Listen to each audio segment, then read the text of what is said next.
Hey guys, what's going on? Welcome to Jay Speak. This week we cover questions. First question. This is involving the Heritage 55Hz Greenback, and how would I compare it to, say, a V30 or Greenback, either the 65 or 75, in terms of harshness, brightness, dark sounding, blah, blah, blah, blah. Overall, I'd say all those speakers are really great choices. The Greenbacks are really nice. Even the ones made in China versus the UK Heritage speakers, they're still really nice. There are sound differences in both. However, they are nice speakers. The Celestion V30 is a standby. The newer Greenbacks, the 65M and the 75H that has the heavier magnet, are great choices too.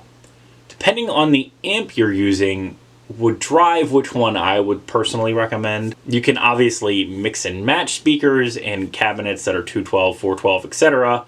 I know Friedman has a Greenback V30 cabinet that's a 412 that I would love to try that I haven't. To me, I think a really good combination of light to dark overall sound quality is a V30 plus a 65M. I know some people would prefer the 75H. Again, I think it depends on what amp you're pumping through it. Most of the orange amps I've used were okay with a V30 65M combination. I really like the Alnico Greenbacks. I think those are wonderful speakers. As a 212, the V30 and 65M works really well with Bogner, Friedman, Orange. I've used in those cabinets as well as amps into those cabinets seem to work really well. Friedman's work well with V30s and 65Ms. I really like the 75H for the Orange OR100. It just has a different bite. You know, people complain about like the high end or harshness of a V30 and or 75H, but sometimes it's just about getting them broken in. A really good broken in V30 is going to sound amazing. Greenbacks, I think, take a little longer to break in from experience, but I think it's worth the wait. If you want to like hook up your speaker cab and run it so it breaks in, or you just want to use it a lot over the course of a couple months if you play heavily, it'll break in nicely. Again, you can combine speakers in cabinets, which work really nicely.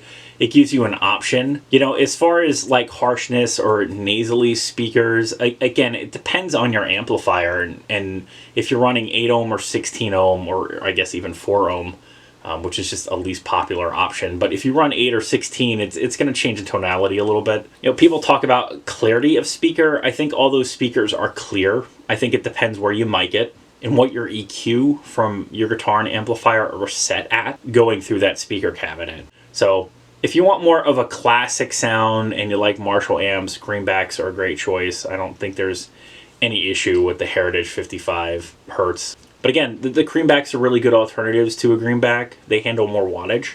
I hope that answers your question a little more in depth, but I mean, at the end of the day, it's a preference thing. So speakers are something that I got to later in, you know, my tone journey, I would say.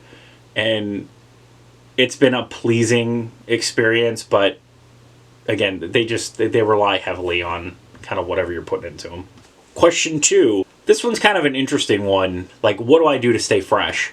Honestly, new gear helps tremendously, and I think I stated that before.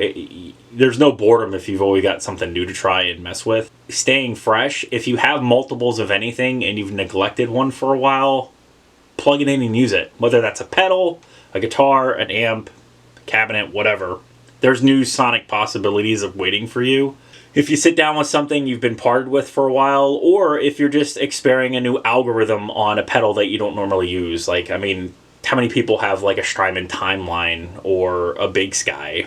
Go explore an algorithm you don't use that often, and I'm sure you will lose yourself quite a while. I know if I sit down with one of those pedals on the floor and just plug into my Twin or something, I will lose hours, guaranteed, because the parameters, or depending on the guitar you're using, it totally inspires you to do something new and different that you haven't done before, or you resurrect a riff that has been lying dormant because you just hear a particular reverb or delay or flanger or whatever it is, and you think, oh, I should try that. Or you just, in all the years of listening to music, you think, oh, that riff might sound cool like that, or that's a famous riff with a phaser or whatever it is. So I would just encourage you to basically play. Not only play, but play something you haven't played in a while. So it doesn't cost you anything. Just pick up that pedal you haven't been using, or use that amp you haven't been using. Or take your amp and dial in a different sound. If you always use your Vox AC30 on the low input, try the high input. Or if you always play your rig with distortion, play it clean. I mean, just do something different. It keeps guitar fresh, it keeps your ideas fresh, and it kind of leads you down a path that you might not have done if you didn't do that. So I would encourage you to do that. If you have any questions or comments, please leave them below. As always, thanks for watching. Remember to like, share, and subscribe. Many more videos to come. Don't miss one sub.